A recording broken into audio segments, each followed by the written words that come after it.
ভাবতেও পারেনি একদিন তালিবান নিজের পা বাড়িয়ে ভারতের সঙ্গে হাত মেলাবে। চিন্তায় পড়েছে চীন, কারণ আফগানিস্তানের যে বিশাল খনিজ খাজানা আছে সেটা নাকি এবার ভারতের হাতে আসতে চলেছে। তালিবানের সঙ্গে ভারতের এমন এক চুক্তি হতে চলেছে যার মূল্য $3 ট্রিলিয়ন, মানে প্রায় অগণিত টাকা।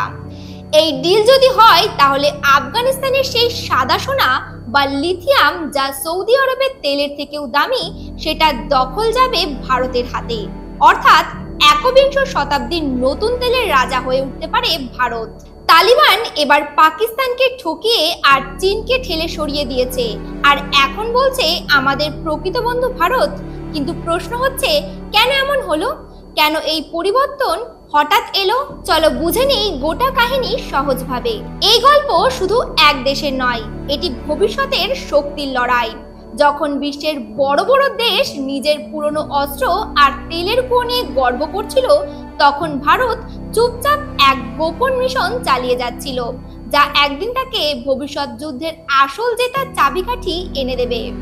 এই গল্পটা শুরু হয়েছিল আফগানিস্তানের বুকে চাপা এক মহা খাজানা দিয়ে। মার্কিন ভূতত্ত্ববিদরা 10 দশকের আগে বলেছিলেন আফগানিস্তানের মাটির নিচে এমন খনিজ সম্পদ লুকিয়ে আছে যার দাম প্রায় $3 ট্রিলিয়ন। এই খনিজ হলো রেয়ার আর্থ এলিমেন্ট ও লিথিয়াম। এগুলোই আজকের আধুনিক যুগের আসল জ্বালানি। মোবাইল স্ক্রিন, ইলেকট্রিক গাড়ির battery, computer chip, solar panel, drone, satellite, সবকিছুর আত্মা এই উপাদানগুলি। যার কাছে এগুলো আছে ভবিষ্যতের টেকনোলজির রাজা সেই। চীনের একচেটিয়া দখল এবং তার ভয়।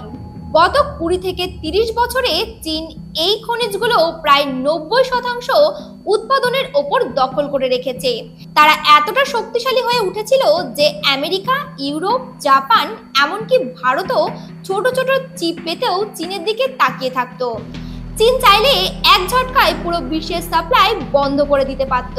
অর্থাৎ প্রযুক্তির যুগে চীন সবাইকে একরকম ডিজিটাল দাসে পরিণত করেছিল। তখন আফগানিস্তানের এই খাজানা আবিষ্কার হয় আর চীনের মুখে হাসি ফুটে ওঠে। তারা ভাবলো এবার তো পুরো পৃথিবী তাদের হাতে বন্দী হয়ে যাবে। চীন তালেবানকে বিশাল ঋণ, সাহায্য ও বিনিয়োগের প্রতিশ্রুতি দিতে শুরু করলো। তাদের উদ্দেশ্য একটাই, আফগানিস্তানের খনিগুলি দখল করে নেওয়া।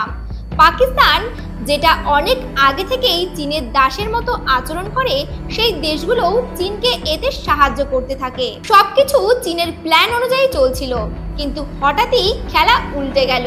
এটা 2025-এর নতুন ভারত, যে চুপচাপ বসে থাকে না, বরং সময় মতো চাল চালতে জানে। তালিবান এবার চীনের লোভের বদলে ভারতের বিশ্বাসকে বেছে নিল। কিন্তু কেন? কারণ চীন এসেছিল ব্যবসায়ী হয়ে, সবকিছুর দাম চাইতে। পাকিস্তান এসেছিল ষড়যন্ত্রকারী হয়ে, শুধু নিজের লোভের জন্য। কিন্তু ভারত এসেছিল বড় ভাইয়ের মতো, সহযোগিতা করতে, গড়তে, সাহায্য করতে। ভারত ও পাকিস্তানের পুরনো সম্পর্ক তালিবান জানে। যখন আফগানিস্তানে গণতান্ত্রিক সরকার ছিল, তখন ভারত সেখানে $3 বিলিয়ন বেশি বিনিয়োগ করেছিল। কোনো লাভের আশায় নয়, মানুষের ভালোর জন্য। ভারত তৈরি করেছিল আফগান সংসদ ভবন, বানিয়েছিল সালমান বাগ, রাস্তা, স্কুল ও হাসপাতাল। আর যখন 2021 সালে তালিবান ফের ক্ষমতায় আসে, তখন পুরো বিশ্ব মুখ ফিরিয়ে নেয়, কিন্তু ভারত তখনও তাদের পাশে দাঁড়ায়। চাবাহার বন্দর দিয়ে আফগান জনগণের জন্য 1000 টন গম আর ওষুধ পাঠায়। তালিবান এটা সব দেখেছে, কারা বন্ধু কারা শত্রু তাদের বুঝতে বাকি নেই। চীন তাদের জমি ও সম্পদ দখল করতে চায়, পাকিস্তান ব্যবহার করতে চায়, কিন্তু ভারত তাদের উন্নতি চায়। তাই আজ বিশ্বাস করেছে ভারতকে। এই ডিল ভারতের জন্য কি আনবে? যদি এই চুক্তি বাস্তবায়িত হয়, তাহলে এটা ভারতের জন্য হবে এক বিশাল গেম চেঞ্জার। ভারত এতদিন সেমিকন্ডাক্টর, চিপ, মোবাইল ডিসপ্লে আর ইলেকট্রনিক পার্টসের জন্য চীন ও আমদানির ওপর নির্ভরশীল ছিল, কিন্তু এখন সেই নির্ভরতা শেষ হবে। ভারত এখন নিজেই এই জাদুর খনিজ দিয়ে তৈরি করবে made in India chip, battery, mobile, বিমান যন্ত্রাংশ সবকিছু। টেসলার মতো কোম্পানিগুলো ভারতের লিথিয়াম কিনতে লাইন দেবে। যুদ্ধ বিমানের ইঞ্জিন থেকে শুরু করে ক্ষেপণাস্ত্রের যন্ত্রাংশ সব দেশেই তৈরি হবে। ফলে ভারতের আত্মনির্ভরতা অনেক গুণ বাড়বে। ভারতের অর্থনীতি ও নতুন যুগের সূচনা। এই এক ডিল থেকেই ভারতে তৈরি হবে লাখ লাখ নতুন চাকরি। দেশে আসবে কোটি কোটি ডলারের বিদেশি বিনিয়োগ। ভারতের অর্থনীতি উঠবে রকেটের গতিতে। এই এক পদক্ষেপ ভারতের ভবিষ্যৎ বদলে দিতে পারে। একটা কৃষি নির্ভর দেশ থেকে ভারত হয়ে উঠবে হাইটেক ম্যানুফ্যাকচারিং সুপার পাওয়ার।